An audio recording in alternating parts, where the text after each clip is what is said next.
कैसे हैं आप सब। आपसे जुड़ने के बाद जो अपनापन और कनेक्शन मैं महसूस कर रहा हूँ, यकीन मानिए वो शब्दों में बयां करना आसान नहीं है। आपके कमेंट्स पढ़कर लगता है कि जैसे ये रिश्ता सिर्फ़ एक स्क्रीन तक सीमित नहीं है, ये दिल से दिल तक जा पहुँचा है। ये बातें, ये जज़्बात, ये यादें, इन सब से मुझे एहसास हुआ कि हम सबका बचपन, हमारी परवरिश, हमारे रिश्ते कितने मिलते-जुलते हैं।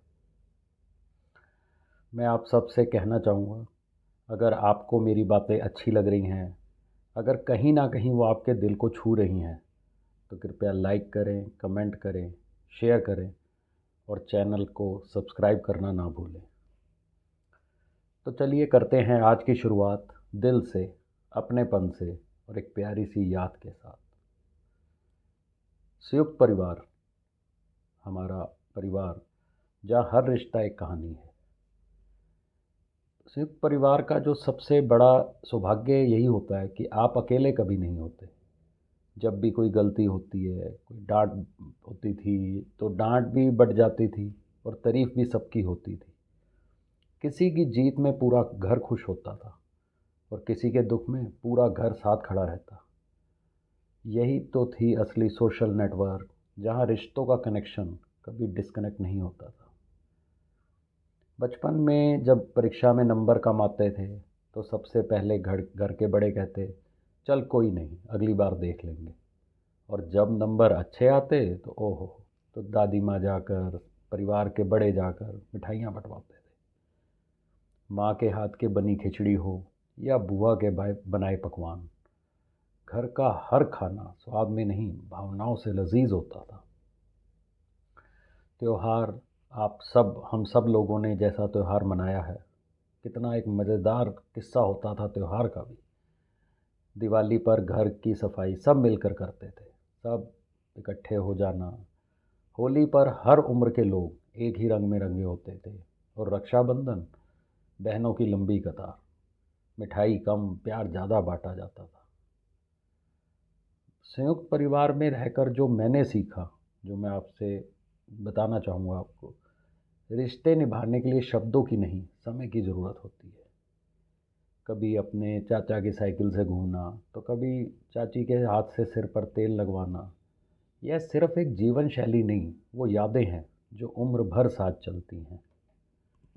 आज जब हम अलग-अलग शहरों में, अलग-अलग घरों में रहते हैं, तो आपको भी ध्यान होगा कि रविवार पे एक साथ बैठकर टीवी देखना, जब रामायण, महाभारत ये सब सीरियल आते थे, वो बिना बताए किसी के भी कमरे में चले जाना और रात-रात भर बातें करते रहना, अब ये सब यादों में है।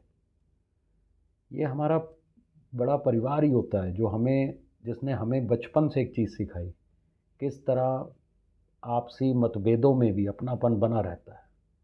उसको बने रहने के लिए जो परिस्थितियाँ जो हैं, किस तरह छोटे-बड़े का सम्मान हर परिस्थिति में ज़िंदा रहता है और किस तरह एक छत के नीचे रहकर भी हर दिल की अलग जगह होती है।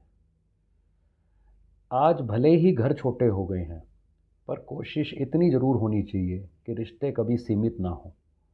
अगर हम अपने बच्चों को ये माहौल नहीं दे सकते, तो कम से कम ये यादें, ये कहानियाँ ज़रूर दें, ताकि वो जान सके कभी ऐसा भी वक्त था जब प्यार बांटने के लिए वाईफ़ाई नहीं, दिल चाहिए होता था। अब आपकी बारी है। अगर आपको भी आपके परिवार, संयुक्त परिवार से जुड़ी कोई प्यारी याद है, कोई मज़ेदार किस्सा है, कोई सीख या कोई बस छोटी-सी भी बात, तो कृपया जम कमेंट में ज़रूर लिखिए। आप लोगों के जो भी कमेंट आ रहे हैं, इतना प्यार, मोहब्बत, इतना आपसीपन उसमें है। क्योंकि ये जो कमेंट्स हैं, ये जो कहानियाँ हैं, ये सिर्फ़ सुनने के लिए नहीं होती, ये जुड़ने के लिए होती हैं। संयुक्त परिवार के लिए तो वैसे भी कहा जाता है, संयुक्त परिवार वो स्कूल है, जहाँ ज़िंदगी की असली पढ़ाई होती है। आपके कमेंट्स का इंतज़ार रहेगा, क्योंकि यहाँ बातें सिर्फ़ बात नहीं होती, ये दिल की बात होती है। धन्यवाद आपका, आपका अपना, जो भी नाम देना चाहे प्यार से। धन्यवाद।